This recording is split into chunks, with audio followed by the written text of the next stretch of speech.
Warning: the following video contains explicit language which may be offensive to some viewers or inappropriate for children. The content within this video is intended for mature audiences only.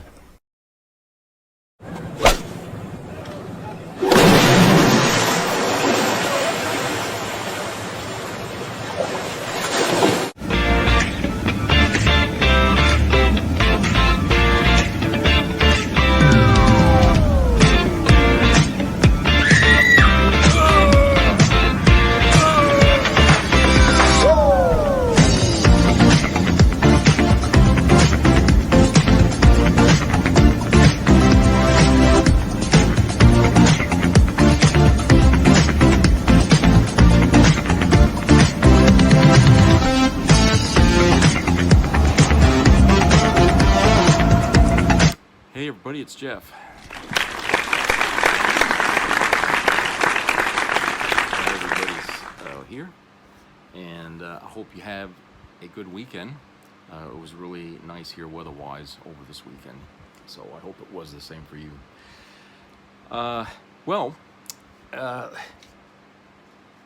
Interesting thing that happened here yesterday, or was it this morning? I think it was last night actually, but a prosecutor of Trump's war crimes was killed out and out right on the fucking street in broad daylight, shot dead.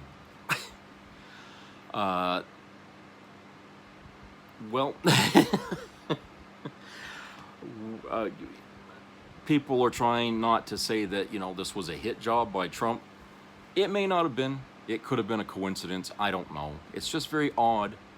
It's like in Russia, people falling out of windows, a piano drops on somebody's head. Okay, it's kind of like that. Because we know Trump has done shit like this. I mean, look what he did by snatching people up off the streets, disappearing them. The Venezuelan thing, blowing up boats on the water. I mean, he does all these things and nobody holds him accountable. So why wouldn't he try doing something like that? It's something that's happened that really wasn't reported much in the main press and mainstream media. So again, like I say, it's like, saying to Trump, it's okay, we won't talk about it. Okay, so let's go to a video I have about it, and then we'll come back. The prosecutor investigating U.S. boat strikes and torture allegations in Ecuador in connection with the Trump war crimes blowing up those boats off the coast of Venezuela. The prosecutor was assassinated in a courageous scoop by Camilla Lourdes Galarza. She writes about how she uncovered NASA images and videos of the U.S. Coast Guard corroborating testimony of victims. And then the prosecutors working on the case and the main prosecutor was shot and killed in broad daylight. Crystal Ball talks about this deeply disturbing story about how the survivors of the U.S. boat strikes, Operation Southern Spear, as Trump and Hegseth and Southern Command are calling it, how these survivors were kidnapped when they returned to Ecuador. They were tortured for days by the military. The prosecutor investigating their claims was just assassinated after the prosecutor's boss, who effectively was like the attorney general, was telling the prosecutor, stay away, just say it was a random disappearance, don't dig any further. And this prosecutor, her name was Alexandra Bravo, she continued to investigate the allegations by 36 survivors who say that after they survived U.S. strikes, they got back to Ecuador. They say they were tortured, that they were kidnapped, and she was trying to get to the bottom of it and killed over there. Upon arriving at the crime scene, officers say they found 5 9mm shell casings and Bravo's injured driver, but no sign of a police detail that was supposed to be assigned to protect her. The police directorate, which operates entirely under the executive branch, launched a probe to determine, was there an internal security breach, according to this article. Now, who sits at the top of that government? None other than a guy named Daniel Noboa. Who's Noboa? He's from Miami. He's a Miami-born billionaire who Trump put in Ecuador. Remember, we covered the Noboa election over there. Donald Trump is doing ground in. A lot of people don't talk about this, but there are currently active ground invasion and wars. The Trump regime and Noboa. There are lots of people who raise allegations about Noboa, his family in the area, and that Noboa could be using these troops to just further cement his dictatorship and his control in Ecuador, saying they're going after narco traffickers, but really just going after people who they believe are enemies in the way that Donald Trump has labeled anybody who disagrees with him now. Think about the language, very similar. Anybody who doesn't agree with Trump, he's using the language of Noboa. He's using the language of his other dictators that he puts in Western Hemisphere. You're communist. He says it's the biggest threat, bigger than the Nazis, right? What's Trump's speech that he gives lately? The communists are here. This is more dangerous than Hitler, more dangerous than 9/11. They're amongst us. And, that's how he refers to people who just don't agree with him politically, and people, who want access to healthcare and affordable housing. He says worse than the hijackers on 9/11 and Adolf Hitler. And that's the dehumanizing language that's used to kill whole classes of people. Fernando Bastias, a renowned human rights attorney with with a Geneva-based world organization, says, "I can't make any assertion yet regarding this being a political assassination, but evidently, when a prosecutor is killed because of the investigation they're conducting, that's something we've learned from our experience in Ecuador." The Operation Southern Spear, it's already killed 221 people have been killed when the Trump regime kills these fishing boats. A lot of the data that comes out, just so you know, is that the criteria for attacking the boats, there's not a criteria that the boats be proven to actually have drugs on them at all.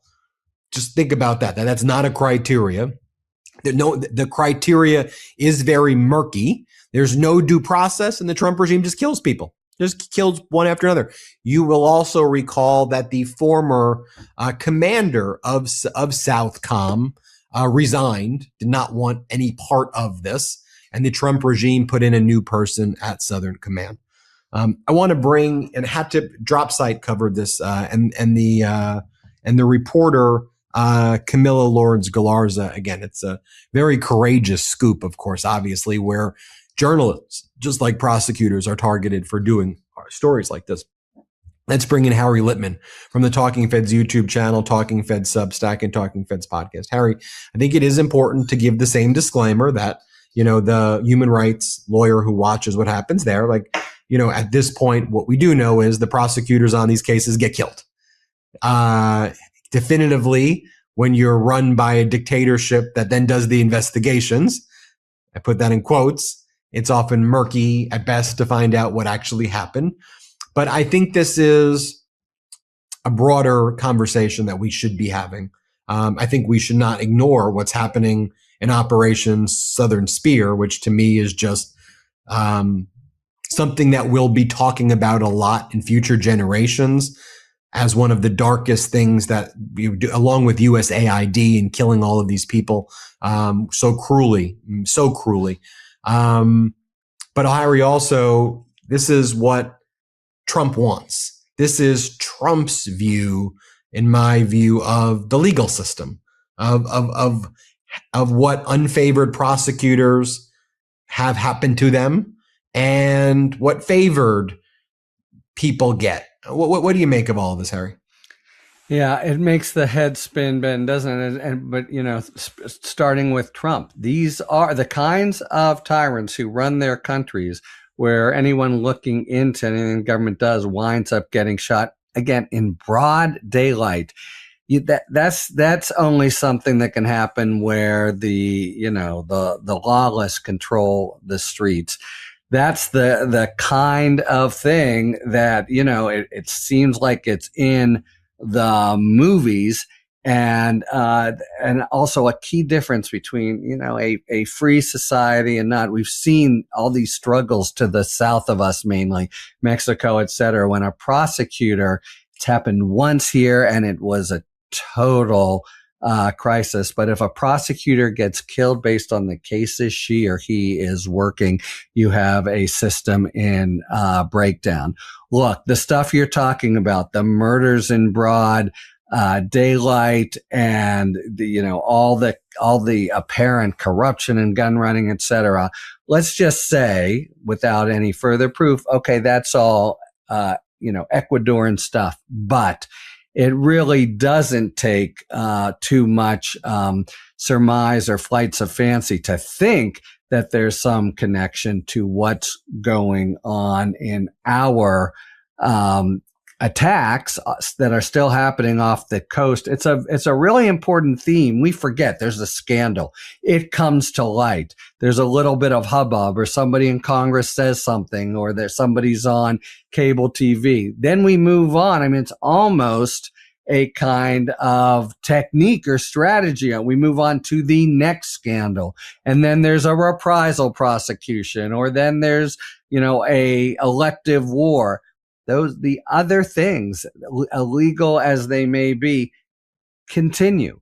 And yeah, every time I've gone back and checked, and I've done it a few times, it remains the case that we are doing these absolutely illegal under international law murders of people in boats off the coast of South America. You may not, we proffered this at the time when it became a big thing, this extremely weak justification that, remember, with the second strike and the innocent people who were killed, but the overall justification for these sorties is that these people are literally, that's what it has to be under international law, making war on us. They seek to take the drugs, and we don't know where they're going, but the argument is, and they can just, if get away, come to the United States, and for some reason never tested by a court, and I think doesn't hold water at all. That is tantamount, literally, because otherwise you couldn't try to make this legal under international law. That is tantamount to an act of war against the country. The same thing as, we're doing in Iran. Is it the narco terrorists who constitute a kind of nation by any other name? That doesn't seem too good. Is it Ecuador itself?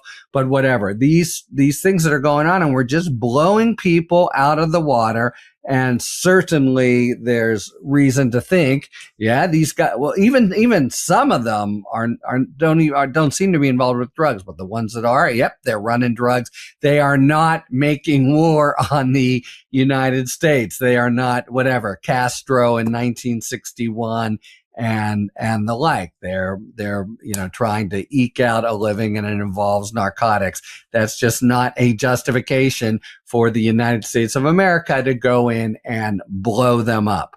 And again, there's all this, including assassinations in broad daylight on the one hand, and this ongoing American effort on the other. I spent a lot of time in the Department of Justice trying to talk people down off the ladder of conspiracy theories, and I'm not even deep into Trump 2.0 ready to say that we're like behind the assassination of the prosecutor. But I just think it's clear that there's some connection here. There's some overlap with the players. There's some kind of knowledge on our part of what's going on, and that itself is a sort of corruption. Now you can hear international folks say, "Oh, that's the way it goes, and you guys are naive," etc. But it does seem to me, just like with the operations themselves, is this now what the government of the United States of America, where what sandbox they now play in down in South America? What does that mean for our standing in the world and that part of the world, etc.? Not questions you would have quickly jumped to a few years ago or 10 years ago, But man, oh man, just look at Venezuela, or how he has thrown around his weight.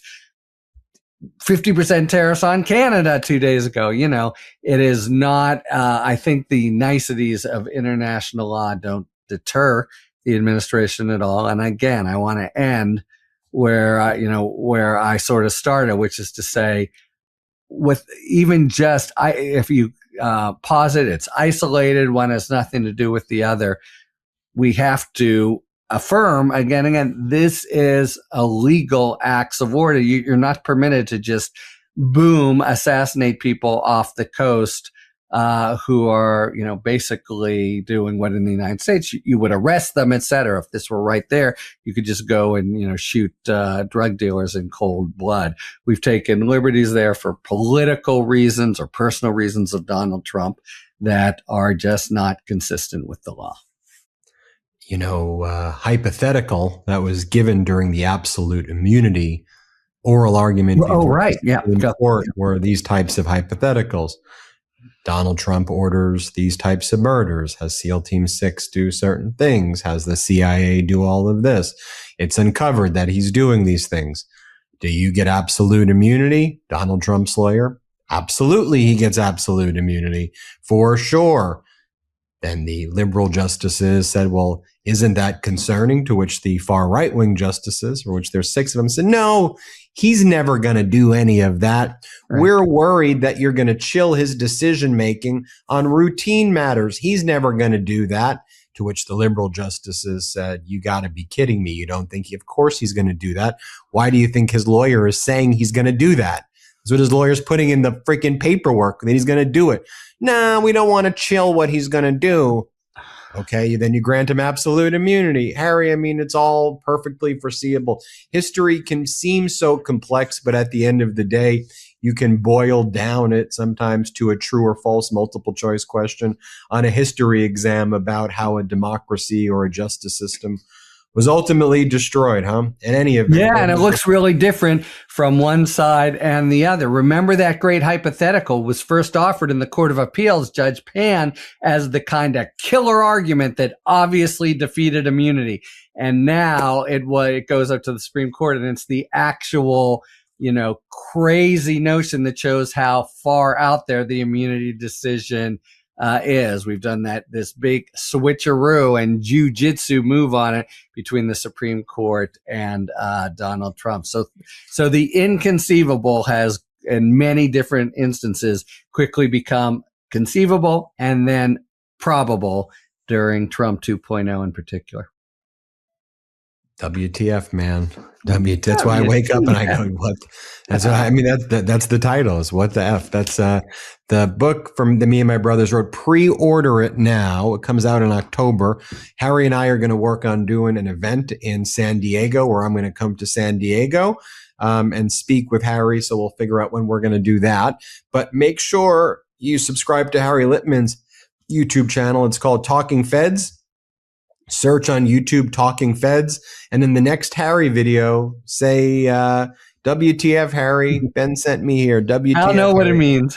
He'll know what it means. Yeah. Thanks, and hit subscribe here as well if you can. Breaking news right now, my brothers and I wrote a book. It's called WTF America. And well, doesn't that just say it all? It comes out officially this October, but you can pre-order your copy today. Just scan the QR code or click the link in the description below.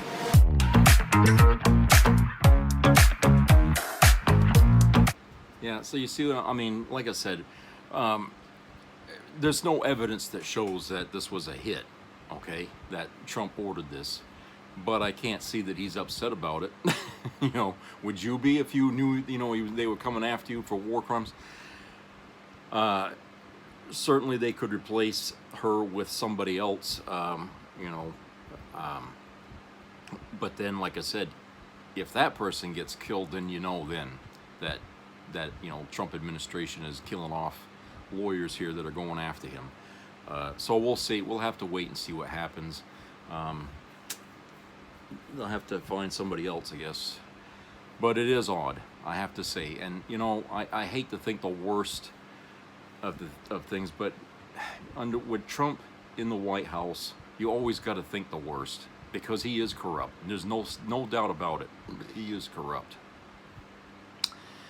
And speaking of corruption, guess what? Okay, Graham Plattner. He dropped out of the race for Senate here in Maine, and they picked a fellow named Troy Jackson to run in his place. Why is that? Okay. Troy Jackson. So, last night, while I was watching TV, a political ad come out that was making accusations about Troy Jackson, that he beats women, he's got an anger problem, and I was like, whoa.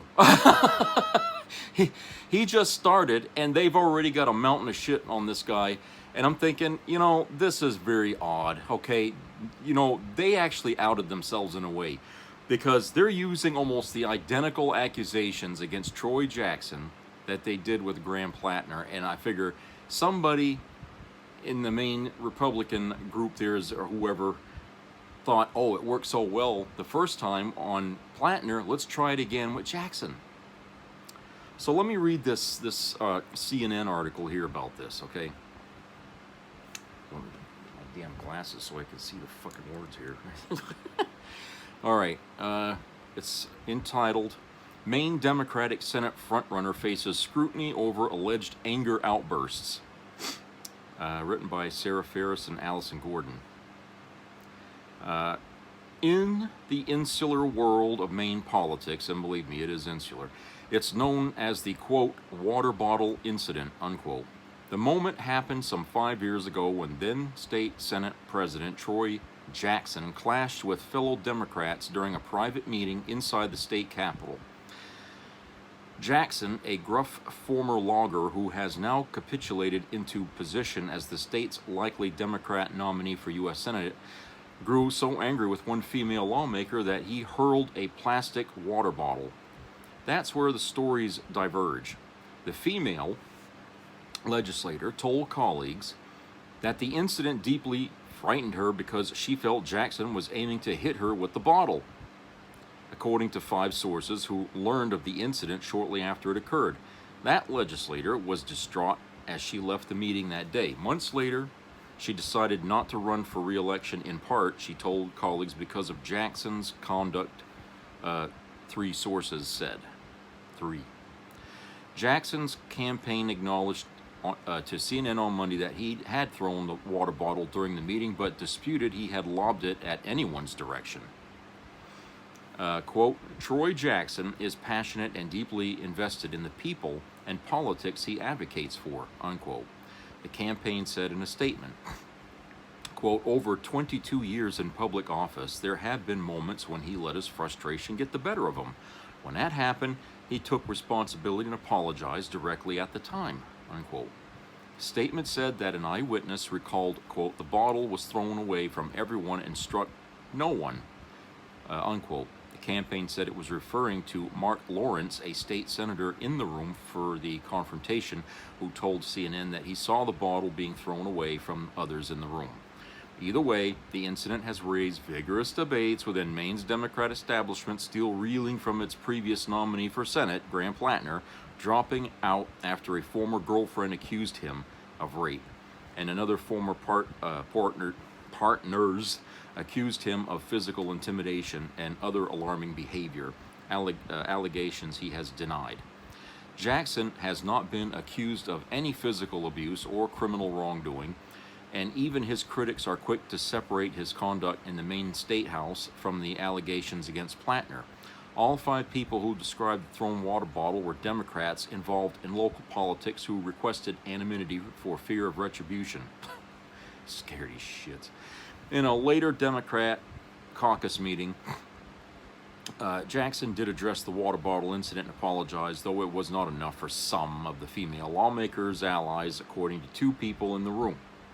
The water bottle clash, which was first reported by the Washington Post, was not a one-off for a lawmaker also known for pounding on desks, storming out of rooms, getting into shouting matches with members of his own party, and swearing at colleagues, sources told CNN. with one ex-colleague resorting to recording meetings out of concerns over his behavior. Critics say his brash conduct, particularly with female colleagues, raises alarm bells about his temperament as the nominee for a key Senate race. Quote, "It felt like he was using his body and his voice to make people fearful," unquote, said the former colleague who described recording meetings with him. Quote, "I was in a room multiple times where he escalated the situation with both the internet and natural ability to really intimidate using his physical presence," unquote. She said she did not ultimately keep the recordings because Jackson did not exhibit any concerning behavior in those meetings. Jackson's team said in its statement that he was involved in, quote, "heated, often two-way disputes over consequential legislation among powerful elected leaders," unquote. Quote, "There were many more instances of Troy working alongside those same colleagues to deliver universal school meals, paid family and medical leave, and prescription drug relief for Maine families," unquote, the campaign said. Troy regrets the moments when disagreements became too heated, but passion for the issues he advocates for should not be confused with physical intimidation or bullying, unquote. His campaign also disputed that his confrontations were ever aimed specifically at female colleagues, arguing that many of Jackson's fellow top Democrats were women, and so it was not surprising that some of his more contentious conversations involved them. Heather Sanborn, the former Democratic lawmaker who told colleagues at the time that Jackson had targeted her with the water bottle in that private meeting, declined comment to CNN. Many other prominent Democrats who spoke on the record, with CNN, argued that Jackson's political style is just what their party needs to take on President Trump and finally defeat GOP Senator Collins in the November race. I agree. Former state representative Janice Cooper acknowledged to CNN that Jackson is, quote, "rough around the edges," unquote, but said, quote, "This moment calls for a rabble-rouser," unquote. Jennifer DeShant, another former state House Democrat who overlapped with Jackson, told CNN that his direct approach helped get things done. Quote, "If everyone is happy with you all the time, you're not doing your job in politics." That is true. He doesn't run things like he's coddling in kindergarten, unquote. During Jackson's leadership in Augusta, multiple Democrats described a widespread feeling inside the party that no one was willing to push back against him and risk blowback from him or his team of loyalists. One Maine Democrat who worked closely with Jackson told CNN she had confronted him about his behavior multiple times, including after the thrown water bottle, but it did not prompt a change, she said. Quote, "He doesn't always understand that not every problem requires a chainsaw or an axe to get it out of the way," unquote. That person told CNN, who described Jackson as a quote-unquote complex person. Quote, "I certainly saw him verbally abusing male colleagues," unquote. She described what she witnesses as, quote, "bullying, sort of pushing his weight around," unquote. Is that any different than, let's say, Paul LePage or Donald Trump? But, we can't let that happen. Multiple local and state politicians said they were reluctant to go on the record, citing what they said was Jackson's volatile personality. He was in some debates already. Okay, if he had a volatile personality, it would have come out in those debates. It didn't. Okay, he gets excitable about things that really matter to Maine, and he gets pissed off at the weak Democrats that really don't do much to make things better. So I think I'd be throwing water bottles and yelling at people myself, because they're very unyielding, the people that are representing this state. You have to live in Maine to understand what I'm telling you here. The dozens of Democrats interviewed for this story made clear to CNN that they did not consider Jackson's behavior to be on the same level as their former nominee's alleged rape of a woman in 2021. Here we go. It's alleged, but they use it like he was found guilty, right? You see what I'm saying about how the media fucking... Plattner dropped out of the race shortly after. In the frenetic week since Plattner dropped out, Maine Democrats have raced to choose his replacement, with Jackson now widely expected to lock horns with the nomination of this weekend's convention here. Some of those interviewed by CNN said they were speaking out because they wanted Jackson to publicly address what they viewed as anger issues, particularly toward women, and work to resolve it ahead of the general election when he would take on Collins. Stacey, look, Trump versus Kamala Harris. Do you remember how he blew up at her? Did that affect him negatively? Okay, I'm sorry, but you know what these people are bitching about. Oh, he threw a water bottle. Was it full of water or was it empty? Right? You know, I'm saying, you know, what is the fucking problem? I'll tell you what the problem is. It's the Democrats in this state who do not like somebody like Plattner and Jackson talking about draining the fucking swamp and declaring war on the swamp. Okay, he and Plattner are pretty close in what they want to do.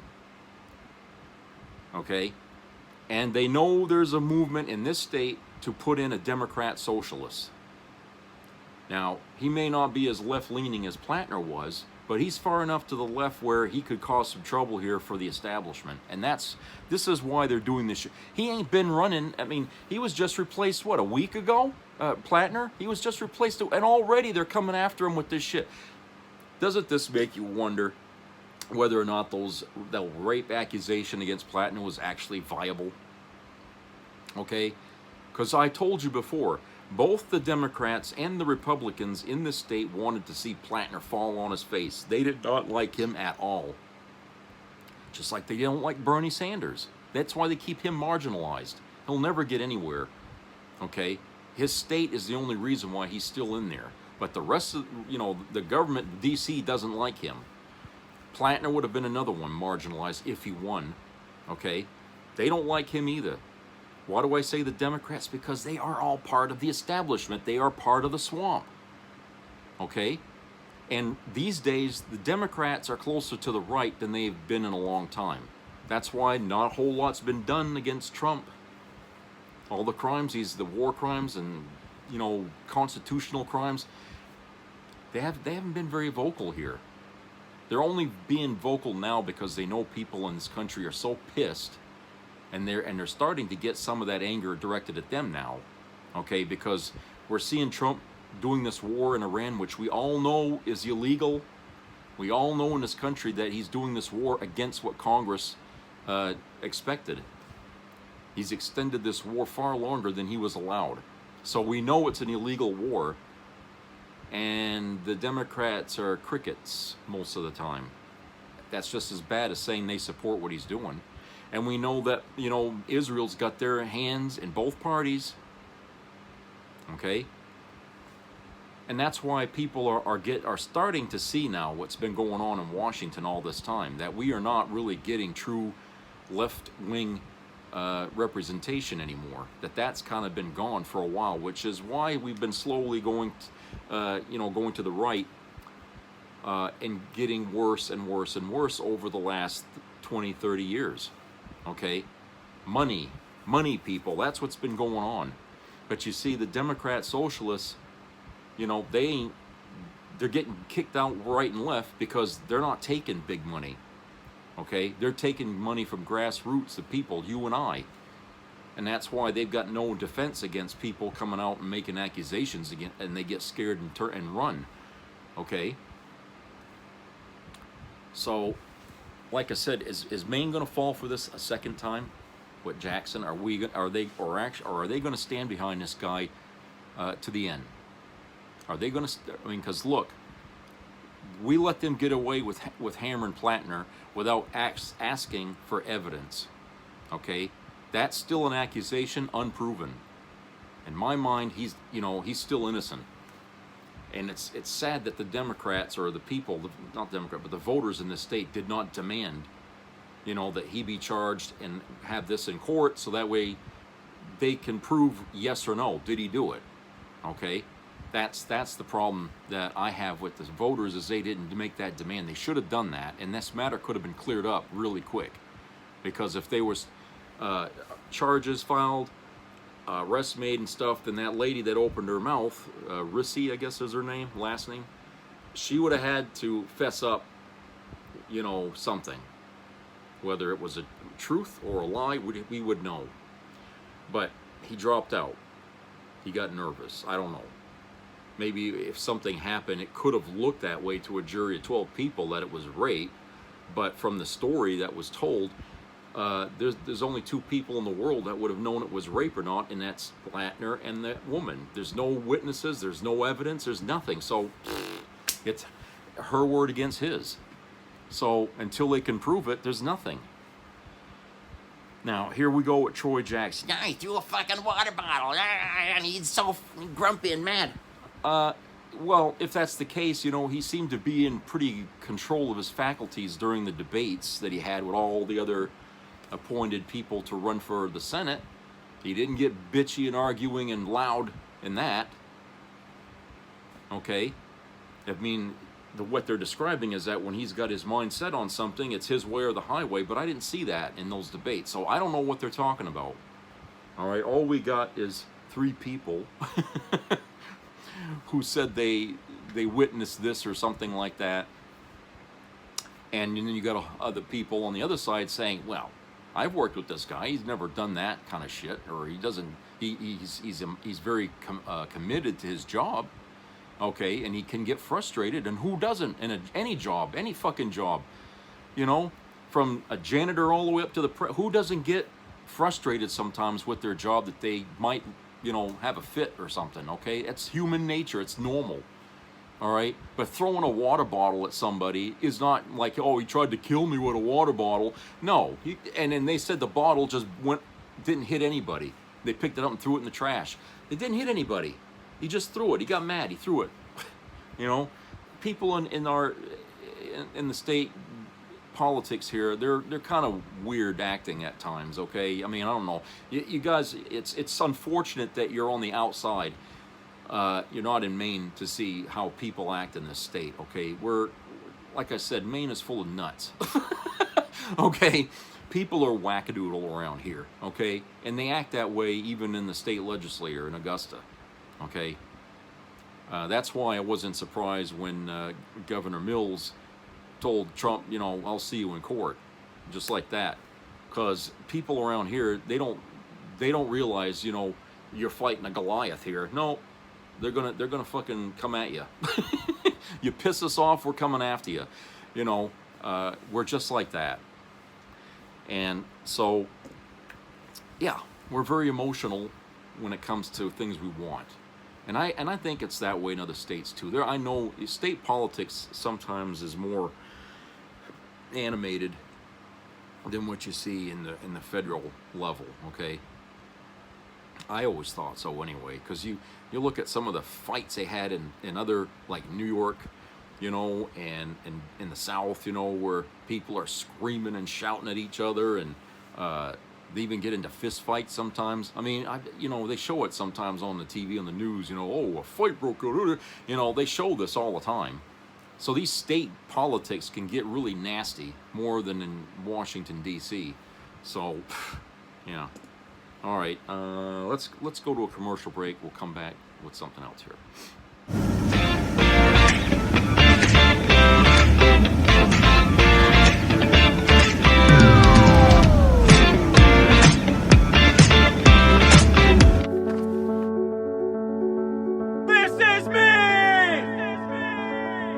I'm Alex Curtis. I'm a lobsterman in Maine, and this is me. I'm Roxy Sugar, and this is me. I'm Eric Hopkins. I'm an artist, and this is me. This is me. Me. This is me. This is me. At the end of the journey, the main thing is you, original.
lunchtime toasted burger bun, 2 eggs,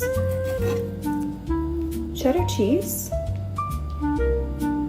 crispy bacon, Joe. And then put the lid back on.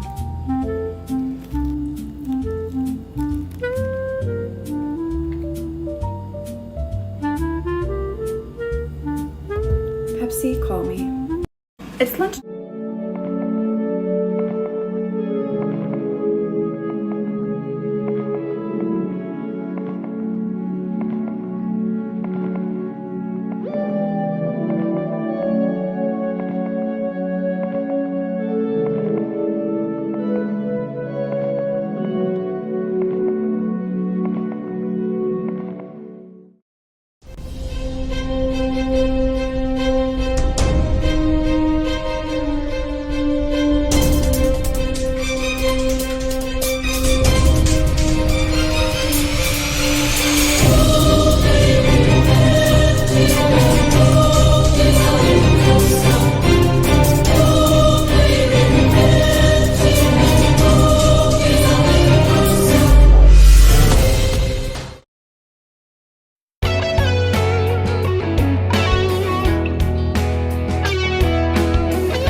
There's apparently a disaster forming at Fox News, and I am 100% here for it. See, they've lost nearly half of their key advertiser demographic in just 1 year. That's not a good sign financially for them. So let's start with the data that we have. This is from May to June of this year. According to Adweek, citing Nielsen big data plus panel numbers, Fox News averaged 2.26 million total viewers in prime time and less than 200,000 viewers in the 25 to 54 demographic in the month of June. They were down 5% in total viewers and 6% in the demo compared to the previous month. So month over month, they lost a chunk of their viewers, but the year over year declines were even more noticeable, with the network dropping 19% in total viewers and 43% in the demo compared to June of last year. Now, bear in mind, we have to be fair. They don't, we do. We have more, journalistic ethics than Fox News does. There were big sporting events like the World Cup and the NBA Finals, NHL Finals. It is possible that drew viewership away. So we will see. It's still 43%. That's a pretty big drop off right there. And one has to wonder if their fortunes have become tied to Donald Trump's fortunes. We know Donald Trump's polling is absolutely in the tank. In fact, I can just point to Fox News polls of Donald Trump. Take a look at graphic 5. His approval on the economy, for instance, was at 31%. And so if you are feeling really down on Donald Trump, maybe these people aren't gonna start voting Democrat or whatever, but that doesn't mean that they necessarily want to follow political news when there's really no good news to be had for them coming out of Donald Trump, coming out of the White House. And you've got a war, and you've got inflation, and you've got the tariffs, and you've got Epstein and everything. And it really does seem like it's hurting their viewers. And I just want to read this because I appreciate the note that producer Mike put in. He referred to Fox News as Boomer Bluey. Which, hey, I like Bluey, lay off Bluey. But anyway, Ida, what do you think? That is hilarious. When I think about Fox News, I think about the vampires in True Blood. I always remember they had their little news network, and they were just defaming the humans. I'm glad that that's happening. I hope that they fall. They've caused so much damage. A lot of people died from COVID unnecessarily. People drank bleach. They were just giving out information while they were getting vaccinated and taking care of themselves, telling the American people because they were feeding their bigotry and at their very own expense. I still have compassion for people because I believe that it is a tool to mislead people, to give them false information or no information at all. And I do believe that I hope everybody falls that's giving the American people false information. These people have been indoctrinated through their pain, through their fears, through their racism, their bigotry, their misogyny. They look at the mess that we're in now, that there's no solidarity because everybody's fighting everybody. The plan worked, the colonial plan worked. We are all under the colonial project. White people, you are too. I'm sorry to have to be the one to tell you that you are a victim of it as well. Because that idea that you're better than me simply because of your skin tone is the biggest lie they ever told you, while they slap you in the face and spit on you and then run away and tell you I did it. Yeah. I think that, we are in trouble. But if Fox News, when you see these people, I don't know if you've been seeing these documentaries and these series about people who were MAGA and are not MAGA anymore. They said they would watch Fox News all day long. And they believed every single thing that they were told. And you should not believe every single thing anybody tells you, not even us. You got to go find the information for yourself sometimes. But it's really scary. So I hope they fall. Yeah. I hope they fail. And I hope they fail miserably, because they have been the biggest offenders and insulters of their base more than anybody else. Nobody insults the MAGA base than the people who benefit and 100%. Make money off MAGA. Yeah, no, 100%. Susan Collins broke her promise to protect Roe v. Wade and cast the deciding vote for Trump's justices who overturned Roe v. Wade. Now states are banning abortion without exceptions. Tell Susan Collins, stop voting for Trump's anti-choice judges.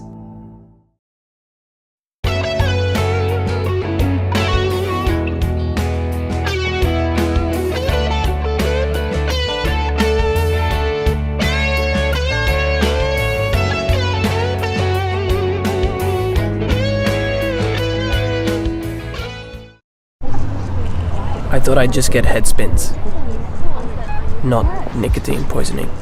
Oh my god. His vape taped. I wanted to be social. I didn't want the addiction that took over.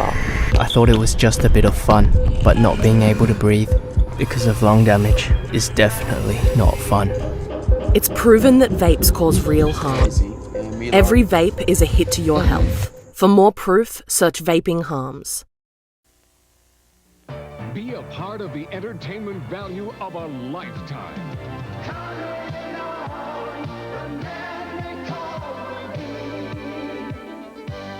I loved it. It was the best performance I've seen in a lifetime. I loved the show. I liked it very much. He's a very entertaining man. It's well worth the money. Now appearing in Charlottetown, coming to Halifax November 6th to the 18th, and St. John November 20th through the 26th.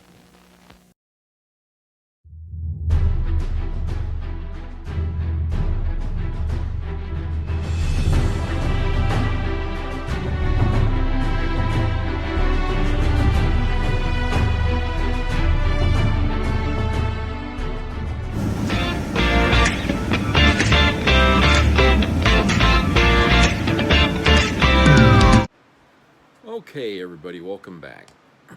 So, I have this other article here, and it's from AOL, written by Chris Lewis. It's entitled, Millions of Retirees Could See Social Security Reduced by 22%, and here's why. In less than a decade, your Social Security benefit could plunge by 22%. That alarming truth is the result of the shaky financial ground that the program currently rests on. The Old Age and Survivors Insurance OASI trust fund that finances retiree Social Security benefits is scheduled to be depleted during the fourth quarter of 2032, according to the most recent report by the Social Security Board of Trustees. At that point, incoming payroll tax revenue is expected to cover just 78% of scheduled benefits. In other words, every current and future beneficiary could expect a 22% cut in benefits unless the problem is fixed. It's important to note that Social Security as a whole would not suddenly disappear. Rather, the program's payouts would be reduced from what they are now. America's population is aging and more seniors are living longer. However, Social Security simply is not taking in enough revenue to keep the program's trust fund flush with cash. The birth rate and immigration in the U.S. are both slowing, meaning there are not enough workers paying into the payroll taxes to support benefits for the growing number of seniors. In addition, recent federal tax policy, in the form of the One Big Beautiful Bill, lowered the tax burden on seniors. While that sounds good, it also means fewer seniors are paying taxes on Social Security benefits than they were in the past. This has the side effect of depriving the Social Security program of a source of revenue. It is important to note that by law, the projected 22% cut in benefits would happen automatically. Congress would not have to vote to cut those benefits. Instead, the cuts automatically go into place once the trust fund is empty. That means that unless there is a fix for Social Security's funding shortfall, the question surrounding benefit cuts is not if, but rather when. Currently, the average Social Security benefit is $2,081 a month. A 22% reduction would result in roughly $458 less in benefits each month, or about $5,500 over the course of a year. If you are earning benefits of $2,800 instead, the loss would be closer to $616 a month.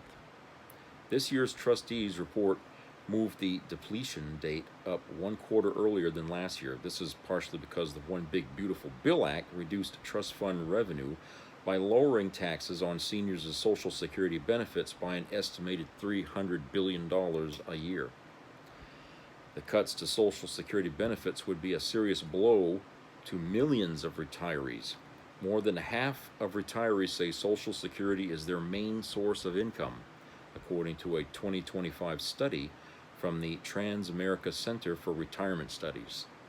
In addition, nearly 40% of retirees say Social Security is their only source of income. This is true even though the Social Security Administration has stated that the program was never intended to be anyone's sole source of income. Well, guess what? It is. The history of Social Security dates back nearly a century to 1935. In all that time, Congress has never allowed an automatic benefit cut to take effect. The last time Social Security faced grave danger was in the 1980s, and the 1983 reform that actually passed Congress with bipartisan support came just months before a similar deadline. Currently, 2 legislative proposals are floating around the House Bipartisan Social Security Commission Act of 2026 and the Senate proposal to lift the Social Security payroll tax cap. These represent the most active bipartisan reform activity in years, so it probably doesn't make sense to panic at this point. However, just because you shouldn't panic doesn't mean it's wise to leave yourself unprepared for a worst-case scenario. You still have about 7 years before the trust fund is projected to be depleted. That is plenty of time to get your own financial house in order and to build a savings cushion in case you need it. If you are unsure about how to move forward with a savings plan, consult with a financial advisor or other money professional. The bottom line, Social Security is facing a crisis, and the fallout could mean sharply reduced benefits for both today's retirees and the seniors in the future. However, there's also a good chance the worst-case scenario won't come to pass. If you are living on just Social Security, now is the time to take steps to prepare for the worst, even as you hope for the best. Yeah, I thought that was an interesting thing here to talk about, is that there's still, nervous, tension out there about Social Security. And I suppose the shit that Trump's been doing these days hasn't helped that any. Think about all the money he's blown already with this shit with Iran. Nobody wanted that, and the fact that, this this thing could still escalate and cost this country more, probably makes that article almost, obsolete, because Trump, being the fucking asshole that he is, would probably find a way to get into the Social Security fund and rape it for whatever's there to fund this war again. He's doing like what Putin is doing, the exact same thing to his treasury over in Russia. He's taken from everything to keep fighting Ukraine. So much so that people, the wealthy people, are taking their money, moving it out of the country, out of Russia, to someplace else, and they're packing their bags and splitting.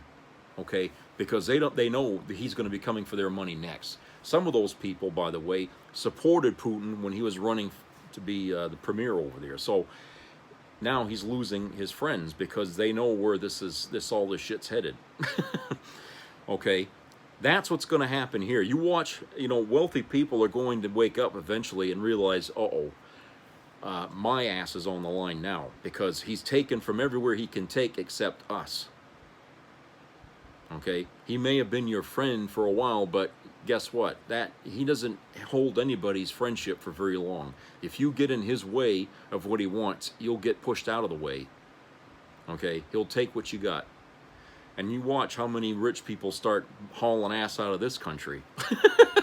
When that happens, it's goners for any hope at all to save our country. And that could happen, very soon, by the end of the year even,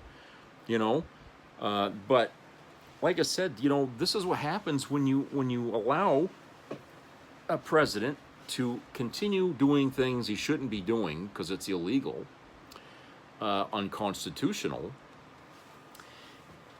and all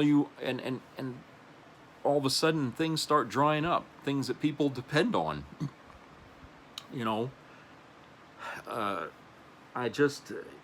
The Project 2025, it's still out there. People, if you didn't read it before you voted, you should read it now. And I think you're going to see exactly what was in there is exactly what's happening now.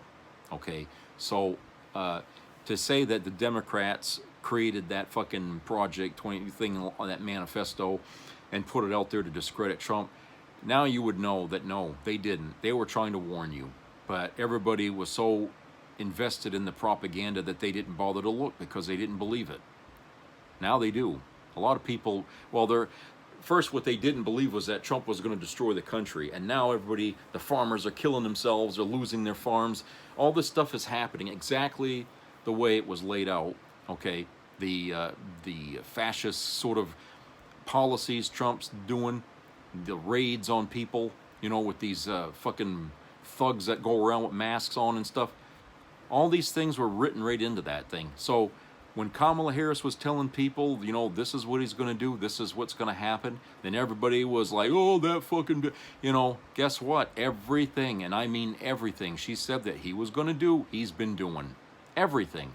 Okay? If you don't, let's go back on YouTube and look at her campaign stuff when she was talking to people at these rallies and stuff, and listen to what she was telling you. When she talks about Trump and what he is and what he's going to do if he becomes president, it's undeniable. She knew. I mean, it was like she was a prophet who looked into a crystal ball and saw what was going to come if he won. She couldn't have been more right. But because she was a black woman, no, we can't have her in there. They would have rather destroyed the country than to sit back and know that there's a black woman running the country. That you see what that is, when you got misogyny on that level and racism to boot, what that does in a situation when it comes government. I mean, come on, people. Wake up and learn your lesson. Racism gets you nowhere. Misogyny gets you nowhere.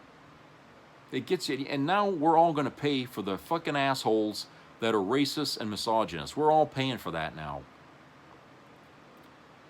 That's not fair, It's not fair at all, because there's a lot of people out there who have split from their friends, split from their husbands, split from their wives and their parents. And when they found out that, this person voted for a fucking MAGA nut, I don't want nothing to do with him. I don't want nothing to do with her. I don't want nothing to do with my parents.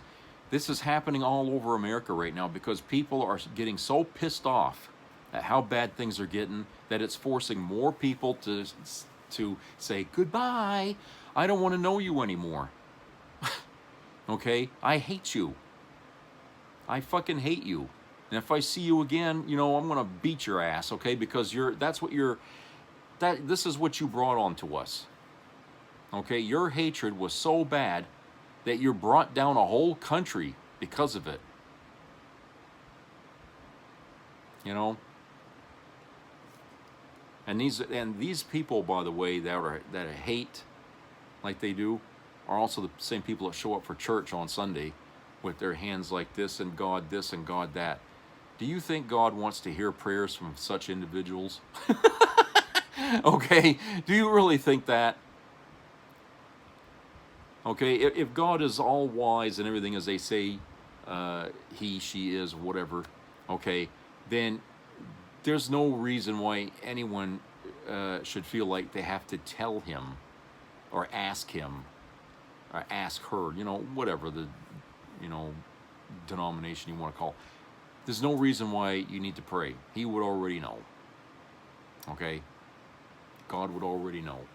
And so, like I said, these people are about as smart as a glass of water. I mean, it's just, you know, I just can't imagine why we have to put up with people or be tied to the hip to these fucking people, because what they do is hurting us, okay? It's not fair. And, you know, I wish it would be allowed that anyone who voted for Trump in the last election be denied their right to vote in the next one. Okay? Because their vote then was treasonous to this country. The people that voted for him committed treason, because Trump is not of either party. I don't know if you know that, but he only ran for the Republican side because they let him.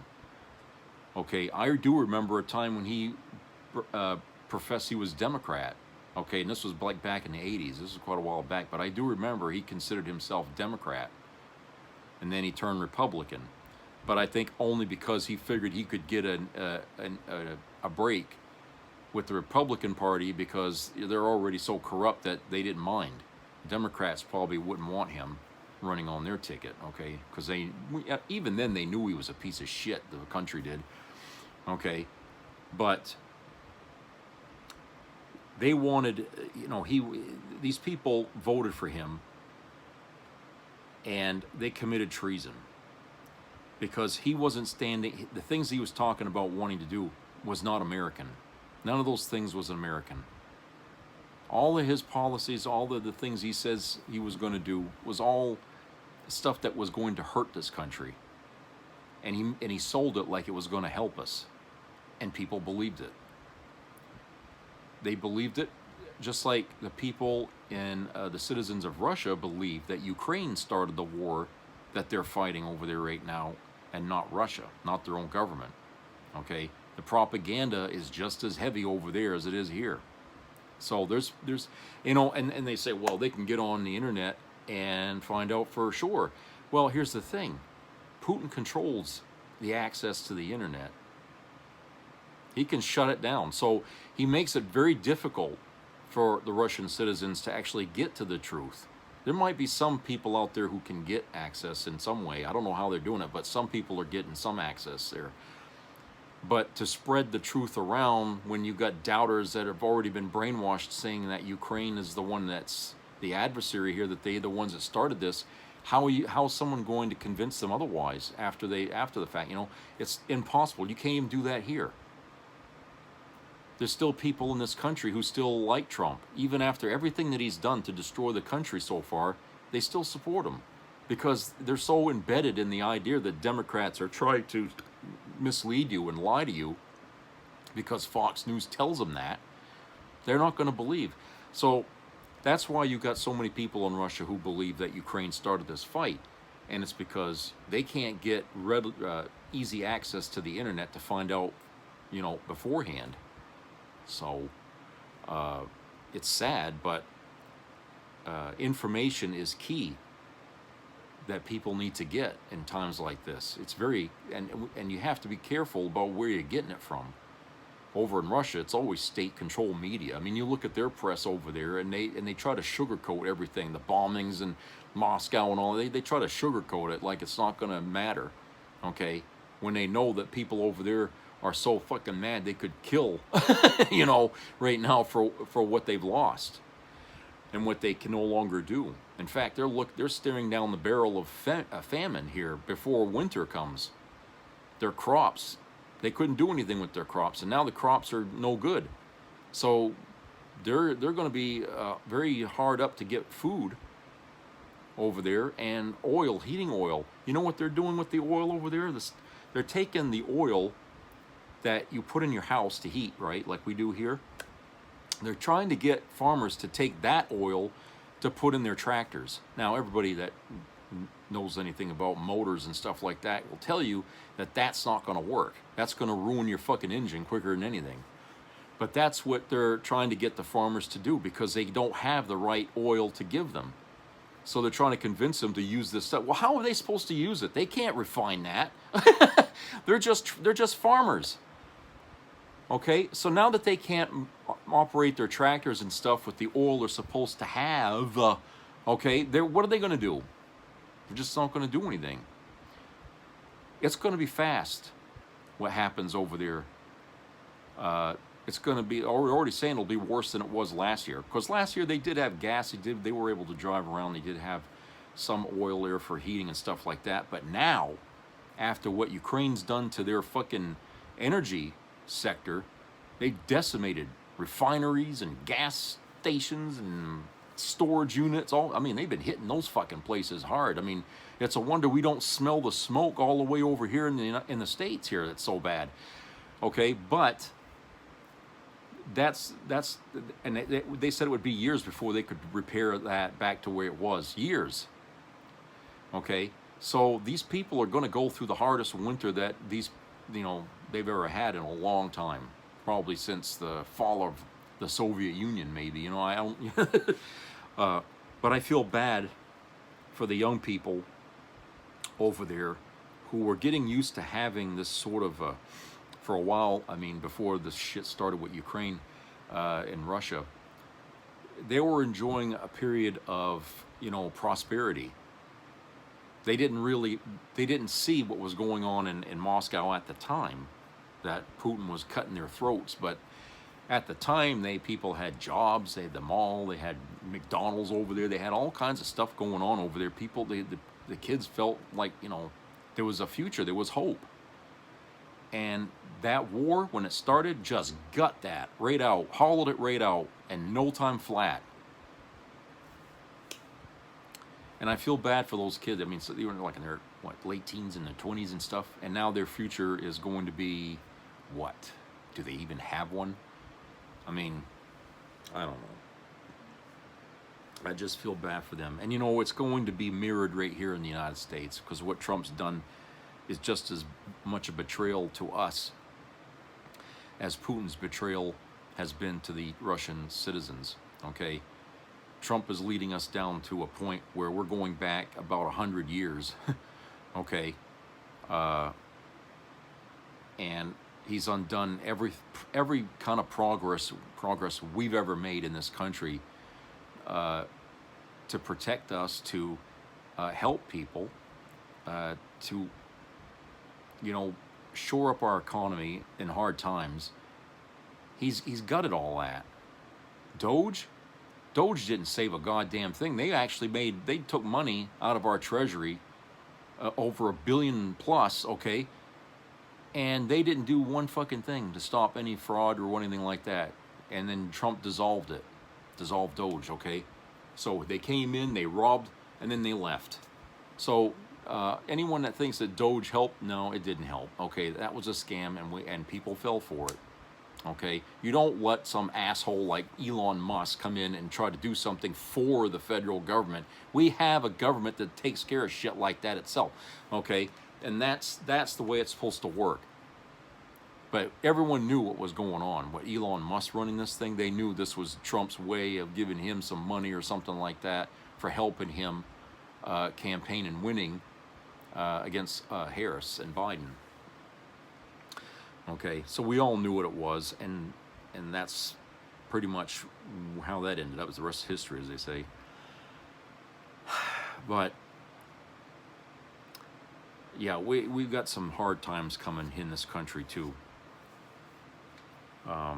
And what frustrates me, and it still does, is the Democrats see all the shit going on, and they are taking our money, our taxpayer money, to launch investigations.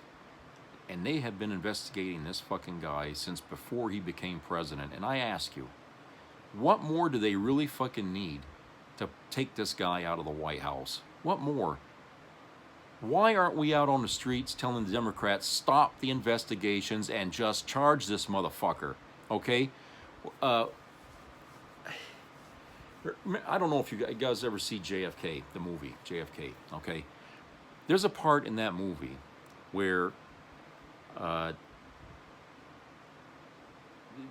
can't remember, the attorney here that was going to try to find the truth here to the murder gets told by Mr. X in Washington, D.C.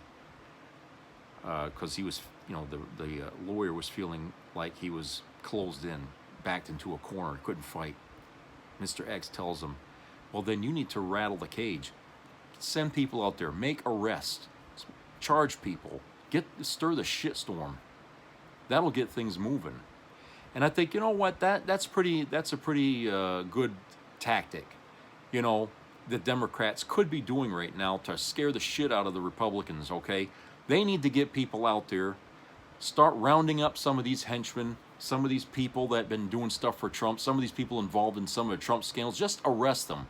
Charge them, arrest them, okay? And then see what happens. See what happens in Washington, D.C. Push the envelope. Rattle the fucking cage. Okay?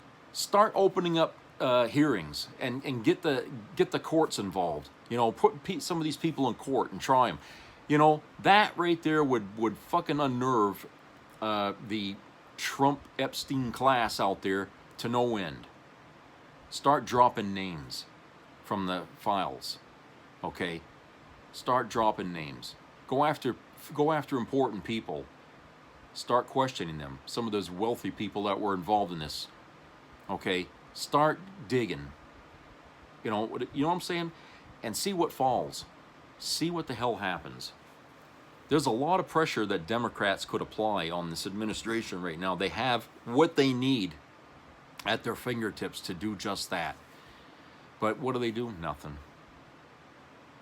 They just point out what Trump's doing is wrong. This is wrong. He shouldn't do this. We know that already. We fucking know that already. Okay? I think a lot of us have had a crash course in the Constitution in the last 8 months here, because people have been running to the Constitution to find out what amendment did he break this week. Okay? So there's a lot of us out there who know more about it than we ever did, thanks to him. Okay, so you don't need to tell us when he's done something wrong. What you need to do is tell us what you're going to do because he done something wrong. And that's the point, that's what I'm talking about. I'm frustrated at that. Okay?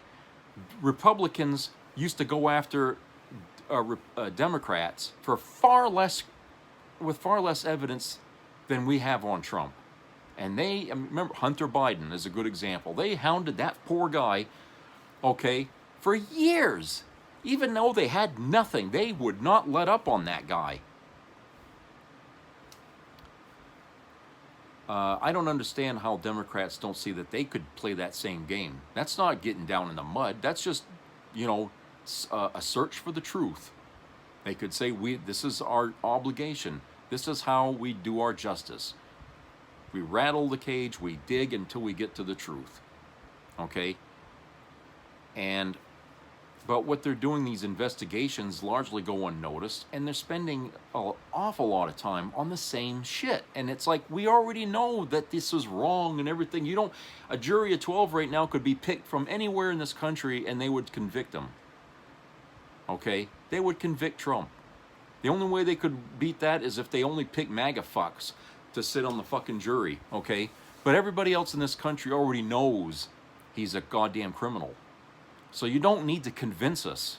What we need is to see you do something about that. And that's the thing that constantly irritates me whenever I watch the fucking news and you hear about these endless fucking hearings and investigations, and it leads nowhere while the country's falling apart and people are dying all over the fucking world here because of us.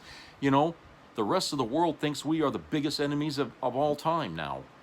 Nobody wants Americans in their country, and I can't say I fucking blame them, okay? Some people are thinking about leaving this country right now. If things don't change in November, a lot of people are going to have a mass exodus out of this country. I don't know where they're going to go, because nobody wants an American. But there people have given up on this country. So this is where we are, folks, and we need to do something. You know, we need to pressure our Democrats. Okay, so that's it for today. Hope everybody has a great rest of the week, the work week, and subscribe, comment, share, and keep your ears open for health issues. You know, there's that, what is that, cholera thing going on around here, I guess, with the lettuce. That still baffles me that that's going on, but, you know, who knows. Anyway, but help each other out. Okay, help each other out, because that's really the last good thing we can do, because we can't expect anything better from anyone else. So it's like we have to just almost kind of turn our backs on Washington and just, you know, take care of ourselves now, because government has failed us on so many levels. I think we just need to learn how, you know, people government can be a whole lot more helpful than the government, okay? And I think that's what we're going to have to start doing from now on. So I'll talk to you guys later.